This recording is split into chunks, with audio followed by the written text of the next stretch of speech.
Shall we go? All right, thank you. So good afternoon, everybody, and welcome to today's training webinar on paper 1 of the Pearson Test of English General and how it's scored. My name is Faith Kent. I've been working as a senior examiner on the PTEG for many years now, more recently in the role of principal examiner on level 3 of the exam. So that's the experience that I'm going to be drawing on in this afternoon's discussion. I'm not sure that I can make this exciting for you, given that we're talking about an exam, but I will do my best to make it useful and informative and a good use of your time this afternoon so that you have things to take away with you and share with your test takers. So today we are going to be focusing on tasks 1 to 7 of paper 1. So that's tasks 1 to 3, which are the listening section, and tasks 4 to 7, which are the reading tasks. In tomorrow's companion webinar, we'll be looking at sections 8 and 9, which focus on the 2 writing tasks. So the way this will be structured today is that we will go through each task at a time. First of all, having an overview of the task, what it looks like, how it's marked.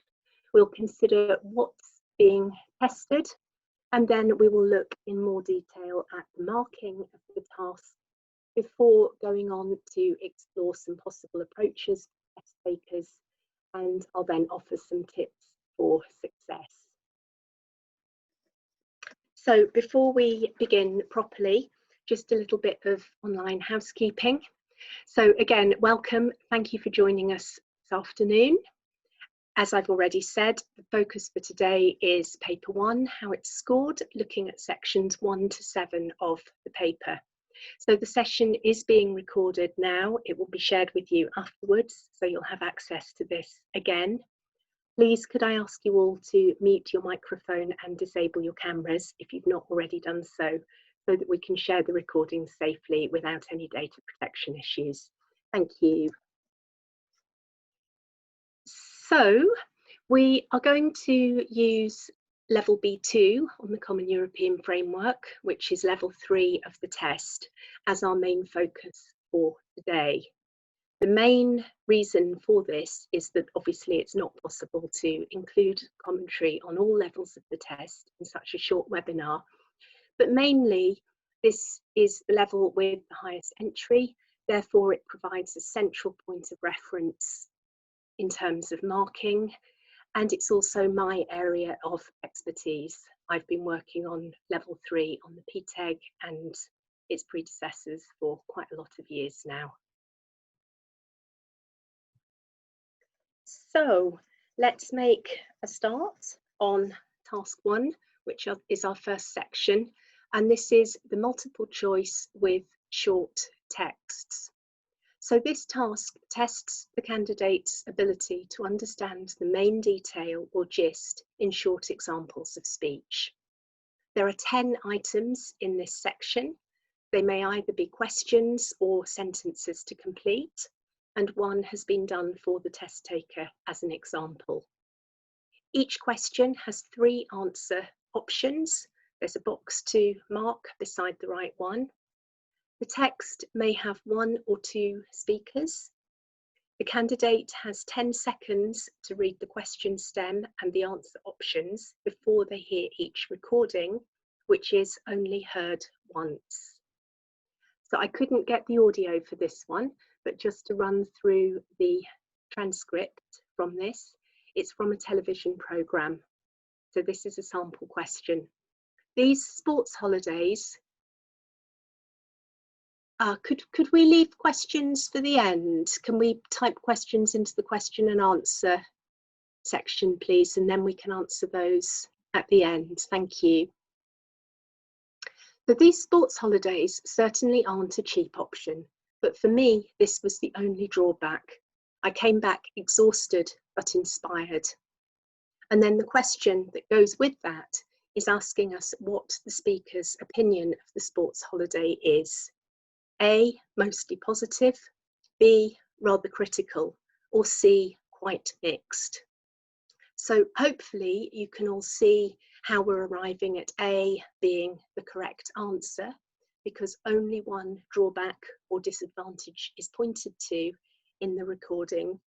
And the note that we're left on is that the speaker has felt inspired as a result of the holiday.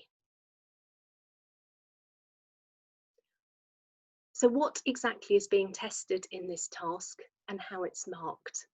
We're testing general listening skills and more specifically the test taker's understanding of notices, instructions or messages, and particularly an understanding of radio reports and other authentic audio material. How is it marked? 1 mark is awarded for each correct answer, up to a maximum of 10 for the section as a whole. If we're thinking about how a test taker could best prepare for this, I would really recommend using the 10 seconds before each recording to think about what kind of information you're needing to listen for. For example, is it somebody's name?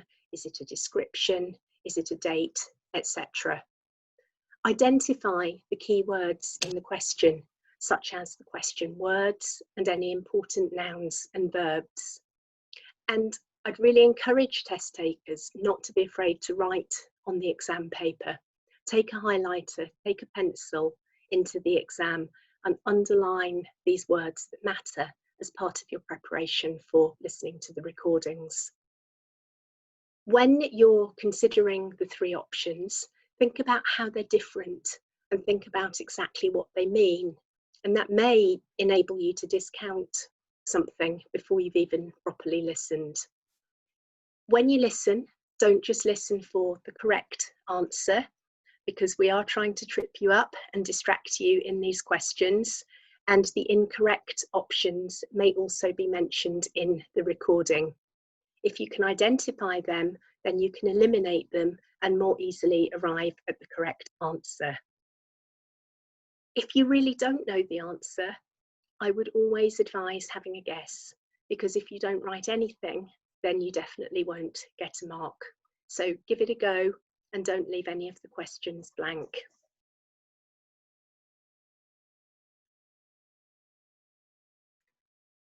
We'll look now at section 2, which is the dictation task.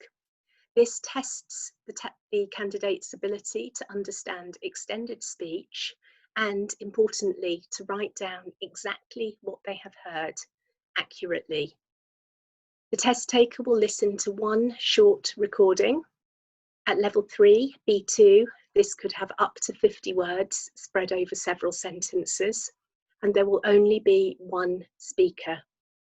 The recording is played twice, and the test taker's job is to write down, word for word, what is heard, with correct spelling.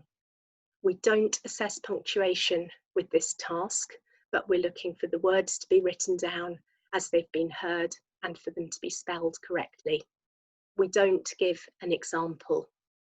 So I've put a sample transcript on this slide, and we'll have a listen to the recording as it would be heard in the exam. The Rock is a large sandstone formation. It has natural attractions such as waterholes and great historical significance because of ancient paintings found within the caves. Another feature is the changing of colours as the sunlight strikes the rock at different times throughout the day.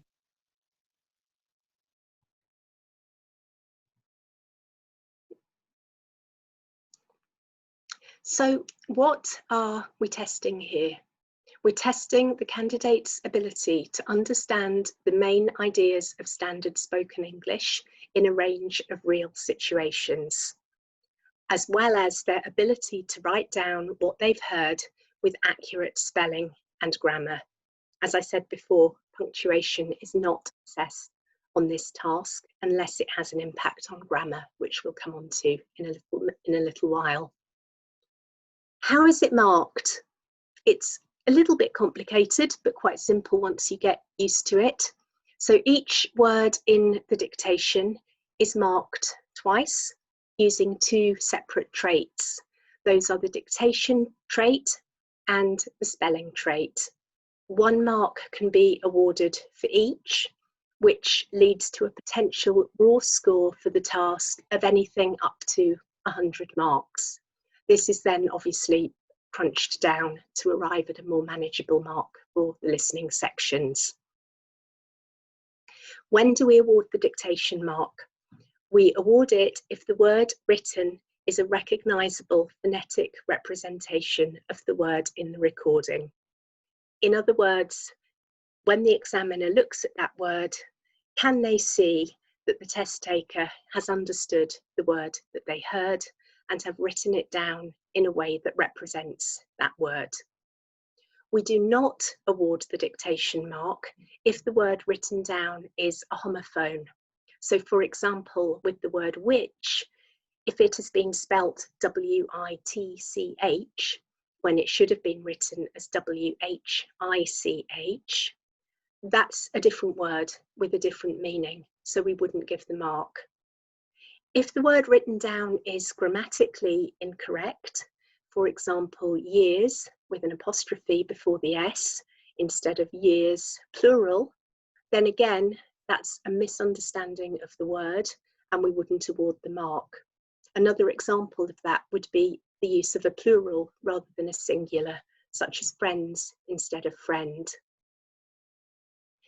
We award the spelling mark when a word that has already been credited with a dictation mark is spelled correctly. The spelling mark will not be awarded if the dictation mark is not awarded. So the examples that you can see in the bullet point above, the years and the which, would not score any marks at all if the dictation mark isn't being awarded. I should also say that we accept American spellings in this section. How can the test taker best prepare for section 2? Firstly, by reading the instructions and paying attention to the keywords that explain what the recording is about. This may help understand the topic and therefore point you towards a focus on some of the lexis that you might hear. As I've already said, the recording is heard twice for this task.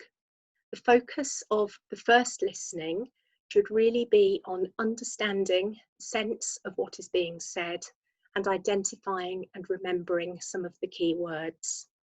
If it helps just to jot some of those key words down, then that's absolutely fine, but the primary focus should be on understanding and identifying the lexis. When the recording is heard the second time, that's when everything needs to be written down. If you're unsure of a word, leave a gap and then try to fill it later with a word that makes sense contextually and grammatically. Then you might have a chance of getting the mark. Before you move on to the next task, make sure that you check the work carefully, checking for spelling, checking for grammar, and the general sense of the transcript. Sometimes in our marking, we come across candidates who've liked to draft their response and then to rewrite it again underneath more neatly. That's absolutely fine, but do please encourage any test takers who are doing that to make sure that they clearly indicate to the examiner which version is the one that we're supposed to be marking. They could perhaps put a neat line through the first draft that they don't want us to look at, because otherwise we don't know which bit we're supposed to be looking at, and they could risk losing some marks like that. So just to make the explanation of the marking a little bit clearer, I've got a sample response here where I've highlighted some of the errors and offered an explanation of how and why they've been marked. So we'll just listen to the transcript again whilst you have a chance to read through what the candidate has written. The rock is a large sandstone formation. It has natural attractions such as waterholes and great historical significance because of ancient paintings found within the caves. Another feature is the changing of colours as the sunlight strikes the rock at different times throughout the day. Okay, so this is actually a pretty good response. It scored 41 for dictation and 39 for spelling. And we're happy that the test taker has got a good understanding of what they've heard. However, there are some errors. Obviously, there are some places where the test taker has written down the wrong word. Like here, we've got any scent, that should have been ancient. So anything like that, we would just ignore whilst we're marking. We credit the things that are correct rather than removing marks for the things that are not correct. So we've got some grammatical errors. We've got sandstone here at the top, which should be written sandstone as one word. Therefore, that scores 0 for dictation and by association 0 for spelling. We've got historic here on the 4th line. It should have been historical. The candidate has written that down incorrectly. So again, no marks would be awarded there. And then at the bottom, we've got time, which should have been the plural times. So again, 0 for grammar and 0 for spelling. Then the two words in red, attractions and different, would be awarded the dictation mark because they've been heard and written down in a recognisable way, but they are misspelled. There should be another T in attractions, and obviously the E is missing from different. So those two get 1 for dictation, but 0 for spelling. So I hope that helps you understand how we approach this task when we're marking.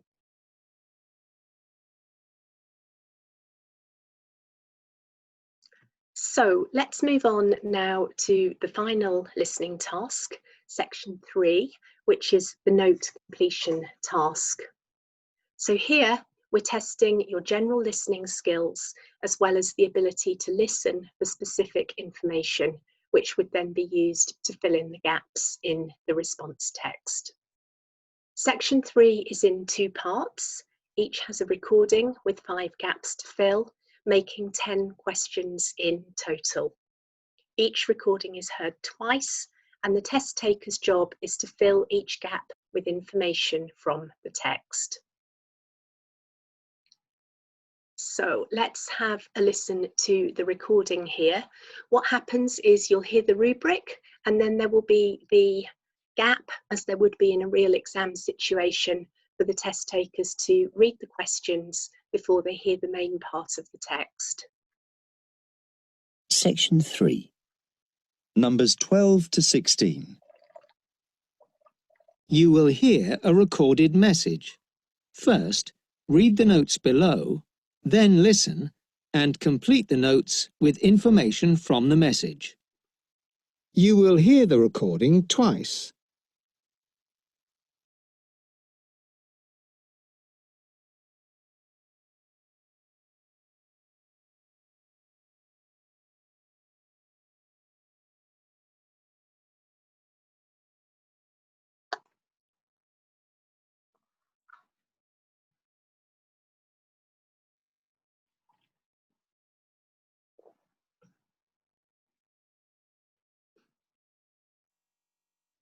Hello.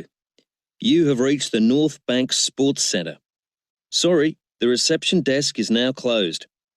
Opening times are 8 a.m. to 6 p.m, Mondays to Saturdays, 9 to 4 on Sundays.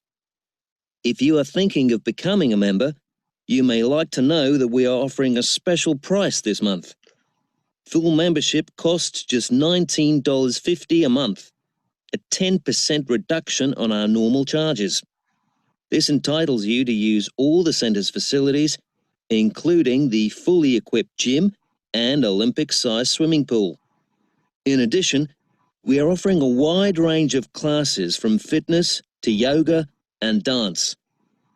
These are not included in the membership fee, but in line with our Fitness for All policy, we always try to keep our prices affordable.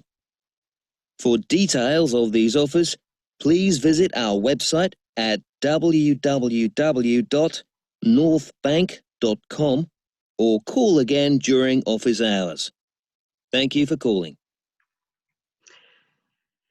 So, if the candidate has used their time to have a good read through the questions and to focus on those keywords and to think about the kind of information that's required to fill the gaps, it should all be a lot more straightforward.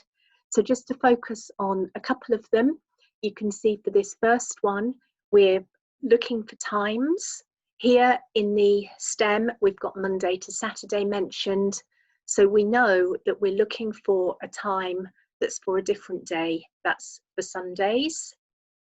Here, we're looking for examples of classes, and that word extra is key. Extra tells us that it's something on top of what might be included. That's what's mentioned in the text. There are extra classes that have to be paid for, so we would jot those down there. Here we can see in number 15 that we're looking for some kind of information about price, cost of the classes. And for this last one, we're clearly being pointed towards writing down a web address. So all of that preparation will help us listen for the right kind of information whilst the recording is being played. So exactly what is being tested here? We're testing understanding of announcements, instructions, messages, talks, radio programs, all kinds of authentic listening texts. And we're assessing the candidate's ability to select the correct information from the text to complete the notes provided. How is it marked? 1 mark is awarded for each correct answer, up to a maximum of 10. How can the test taker prepare for this task? As always, by reading the notes and the sentences through in order to understand the topic and the kind of information that's required. You could see from the last slide exactly how much we could work out just by studying the notes that were given. Think, look at the words either side of the gap. They'll help identify the kinds of words that we're seeking in the text. Remember that the recording follows the order of the questions. This will help pinpoint the information that comes next. It can help the test taker keep their place in a text if they have to miss one of the questions for any reason. Here, on first listening, I would advise that the test taker aims to complete as much as possible, then checks through their work and completes notes the second time around. When you've finished, check that the answers make sense and check, of course, that something is written in each gap. Every marking session, we see lots and lots of blanks on papers, and it's really worth just having a go, even if you don't think you've got the right answer. So that brings us to the close of the listening section. Let's now move on to the reading tasks, sections 4 to 7. So firstly, section 4 is the gap fill multiple choice task. It's short texts, a little bit like the recordings that we heard in section 1. So this tests the ability to understand the main idea of a short written text. There are 5 short written texts in this section, each accompanied by a multiple choice question. The candidate obviously has to select the correct option to fill the gaps in the text and to identify that by putting a cross in the box.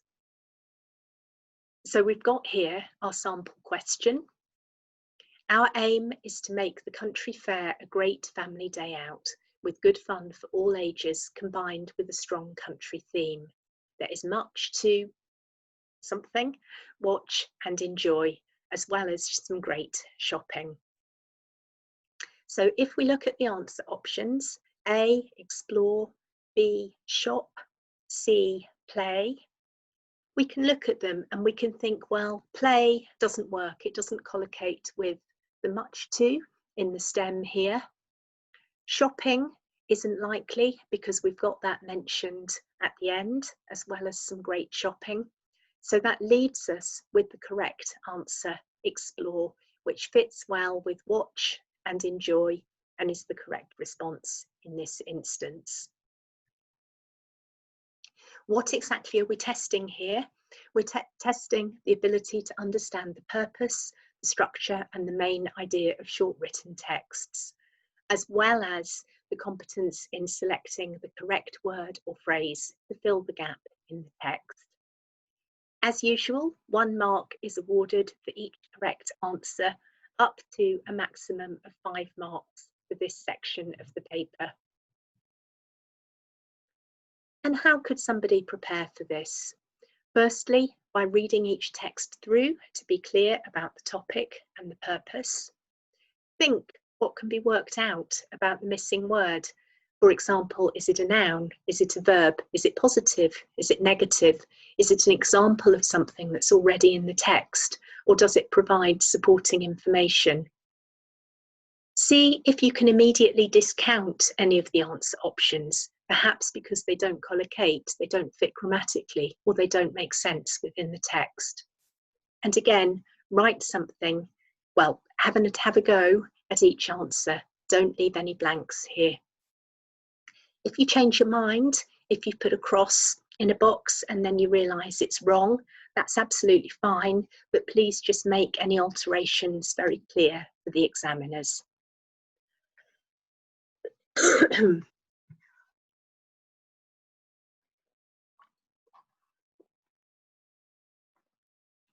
So moving on to section 5, this is the multiple choice questions based on an extended text. What we're doing here is we're testing, excuse me, testing reading skills, the candidate's ability to understand the main ideas in an extended written text. The input text will be authentic, it will be informative, it could be from a newspaper, a magazine, a web article, or it could be a leaflet or a brochure. There will be 1 extended text and 5 multiple choice questions that follow. These, as usual, could either be in question format or could be sentence completion. And the test taker's task is to select the correct option for each. So because this was a long text, it wasn't possible to include the whole thing on a PowerPoint slide. So I've just taken an extract from it with the relevant question. So this is from a longer text about the history of Dr. Martens footwear. While recuperating, he designed improvements to the boots with soft leather and air-padded soles. When the war ended, Martens used leather from a shoe repairer's shop to make himself a pair of boots with air-cushioned soles. And then the question is asking about Martens began to develop a new boot design when? A, when the war had finished, B, when he was recovering from an injury, or C, when he later worked as a cobbler. So if we look at these, there's no mention of him working, there's no mention of him working as a cobbler. We know that the leather came from a shoe repairer's shop, but that's there as a distractor. We know that he was designing improvements to boots before the war ended, because after the war ended, he actually started making them. So that points us to the correct answer being B, that he was recovering from an injury. And the key to that is there in the first line of that extract, that he designed improvement to the boots while he was recuperating. So we have the synonym there for recovering from an injury. So exactly what is being tested in this task? The overall reading comprehension, the ability to read for information and follow an argument, and the understanding of the relevance of the text.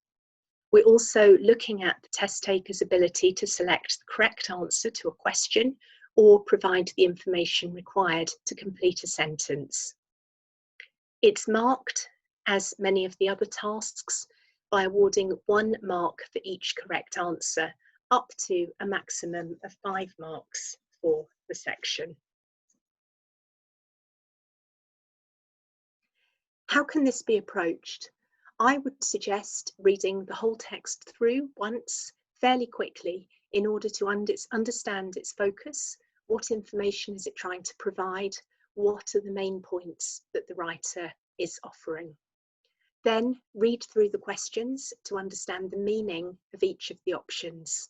Again, get that pen out, underline any keywords or question words, and this will help avoid the temptation to simply spot words in the text.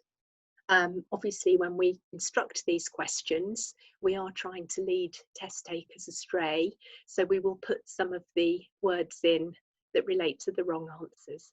So do watch out for those. You know that the answers are in the same order as the questions, so that may help work out where in the text the correct answer might be. Again, if you're not sure of the answer, try and rule out at least one option using the information you have, possibly also using some common sense, and then guess. Check your work carefully at the end, don't leave any blanks, and make sure that any changes are clearly indicated.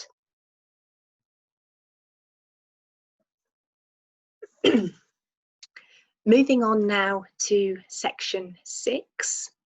These are the short answer questions. They're here to test the understanding of the main points of written texts. They're always authentic texts. They could be from a newspaper, from a magazine, from a web article, or a leaflet or a brochure. There will be 2 texts in section 6. Each is followed by 4 questions requiring a single word or a short answer. So again, not practical to put the full text onto a PowerPoint slide or all of the questions. So I've provided an extract with 1 question. So this is part of a longer text about a new gadget. Last month, Eaton, manufacturer of kinetically powered gadgets, introduced the Scorpion. It is a hybrid of Eaton's typical fare, this time incorporating solar power into the equation. The gadget can be used by hikers to charge mobile devices, listen to the radio, and power a built-in LED flashlight. And then we have the question, who finds the Scorpion useful? So here, if I were the test taker, I'd be approaching this by identifying the question word, who, which tells me that I'm looking for a person of some kind as my answer. And I'd pick on this keyword, useful. Then I'd be looking in the text and I would link that to the verb used here, used by hikers, which points me to the correct answer. The hikers are the people who find the Scorpion useful. So exactly what are we testing here? We're testing overall reading comprehension, as well as the ability to read for specific information and follow an argument. We're also testing the ability to select appropriate information from the text to answer focused questions. We mark by awarding 1 mark for each correct answer, up to a total of 8 for the section as a whole. And I think it's important to mention here that answers that give only part of the required information will not gain a mark. So really important for test takers to read the question properly, to establish exactly what information they're being asked to find, and make sure they give all of it, because we don't have any half marks for half answers here. How could this be approached? Again, by preparing carefully, by reading the text through in order to understand its form and purpose, as well as its content.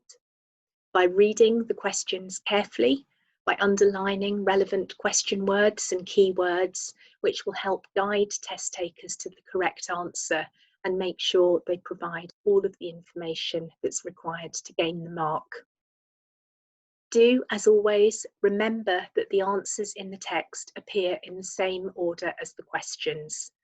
If there's a particularly challenging question, this might help identify where the answer could be found. Also, do remember that the question won't use exactly the same words as the text. So it could help as part of your preparation to even paraphrase some of the questions, or to look in the input text for synonyms of some of the key words that you've identified when you've been looking through the questions.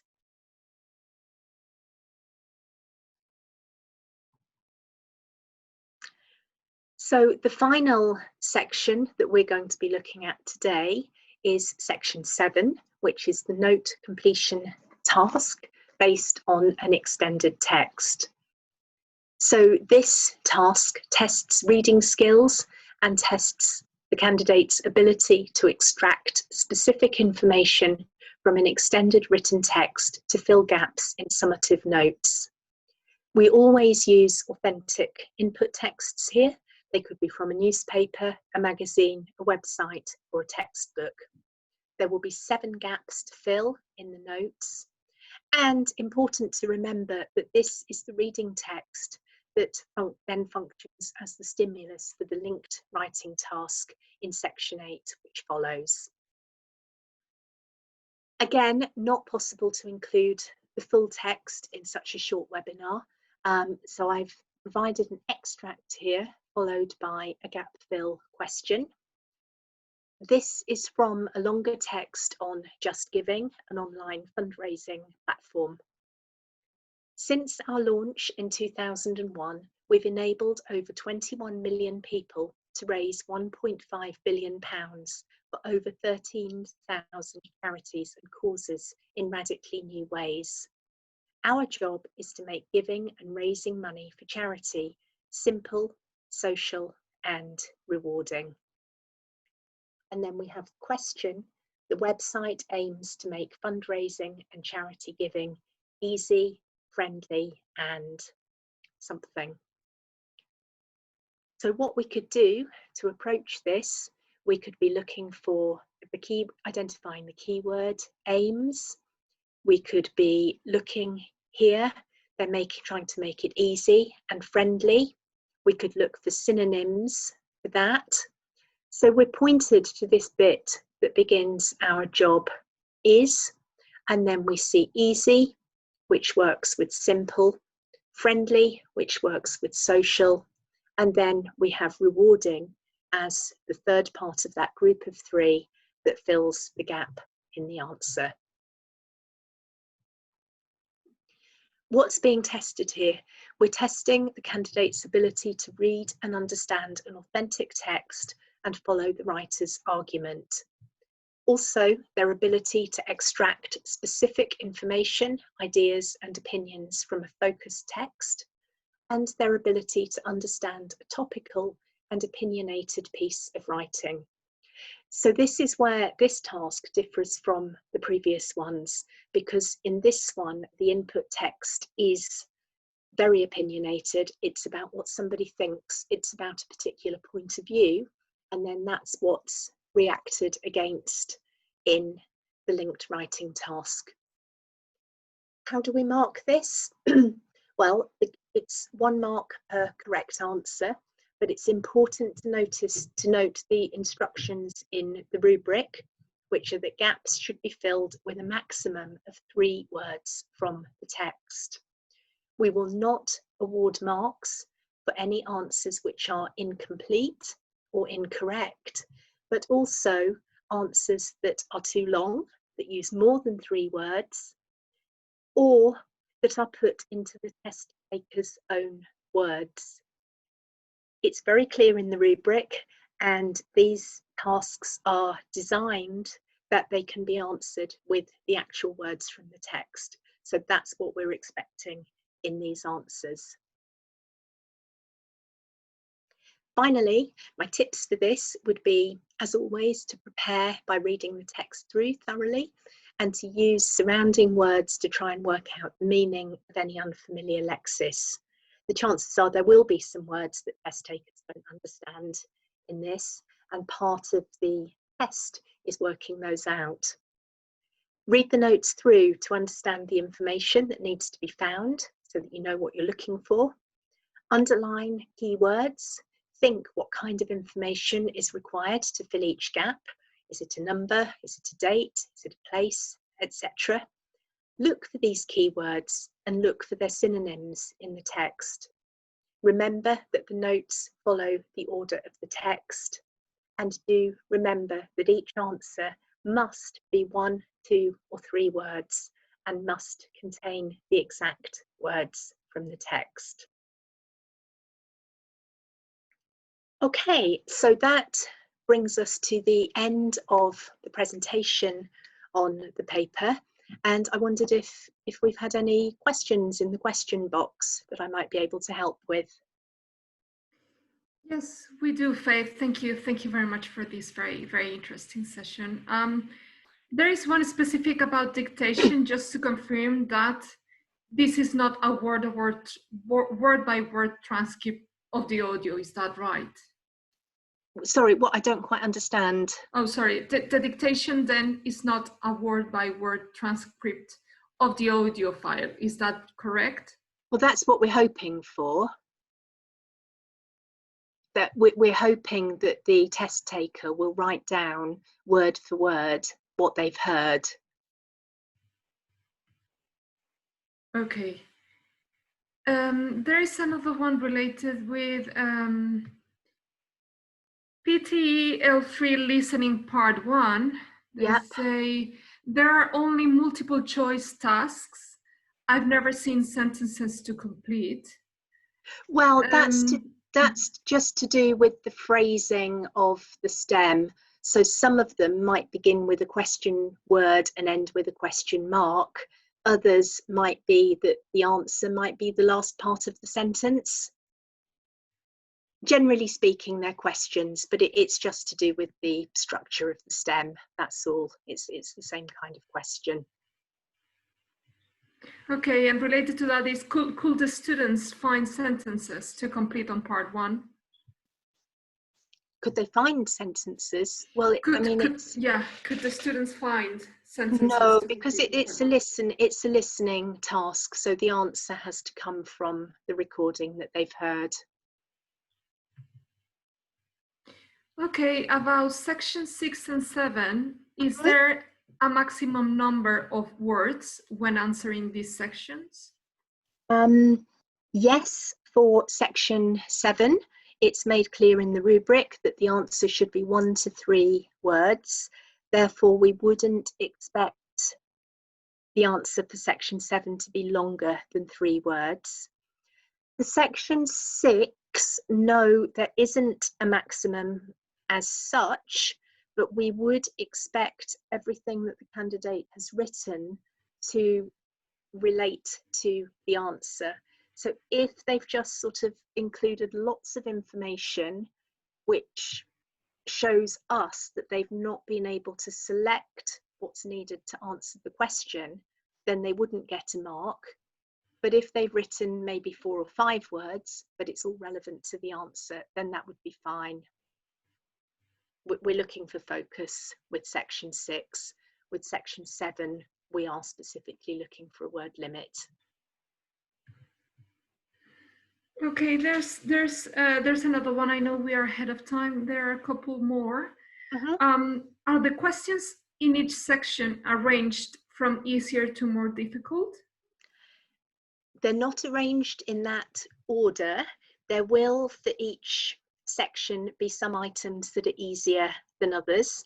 That's the intention, and it's sort of part of the brief when we write the papers, but they're not progressive in the sense that we don't start with an easier one and then move to a more difficult one. They're kind of mixed up. Okay, and there is another one. In the dictation exercise, misheard words are not penalized. Is that right? Yes, so if somebody has written down a word that doesn't appear in the text, then we would just ignore it. We count the words that have been written correctly and we award marks to those, and we ignore other words, if that makes sense. Okay. There are some questions arising, but probably we could go through a couple more.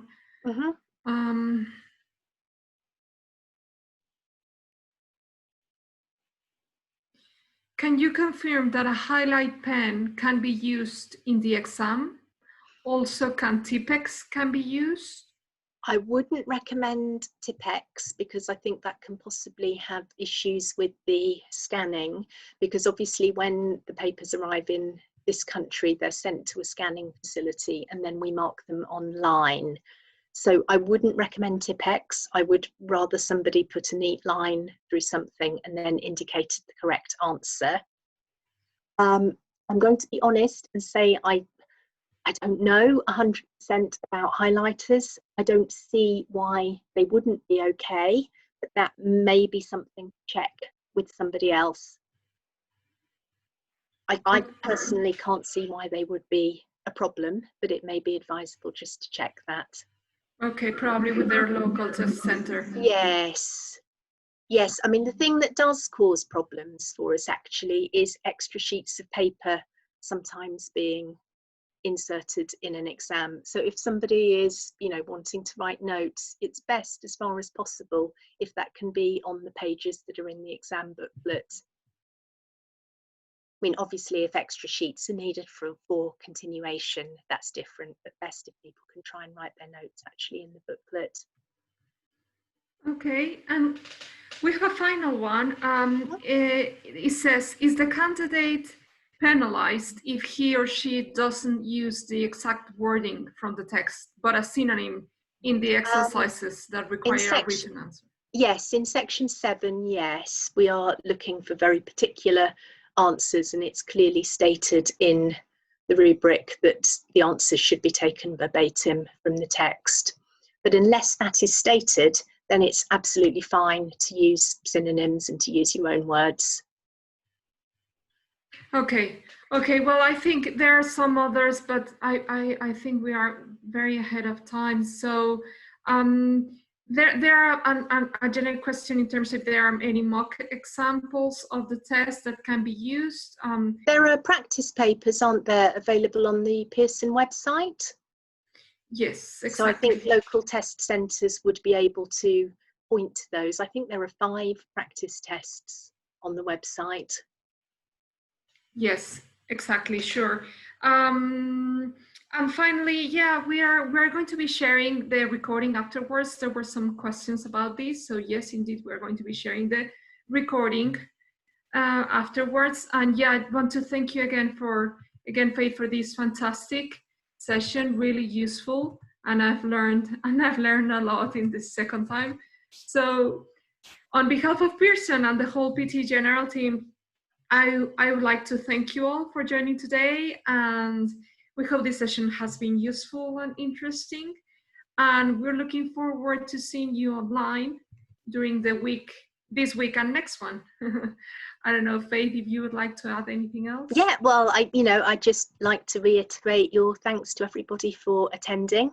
I hope that this has been a useful way of spending your afternoon, and I hope to see people again in the sort of sister session tomorrow, where we'll go through the writing tasks 8 and 9 and sort of look at some tips and approaches to doing well in those.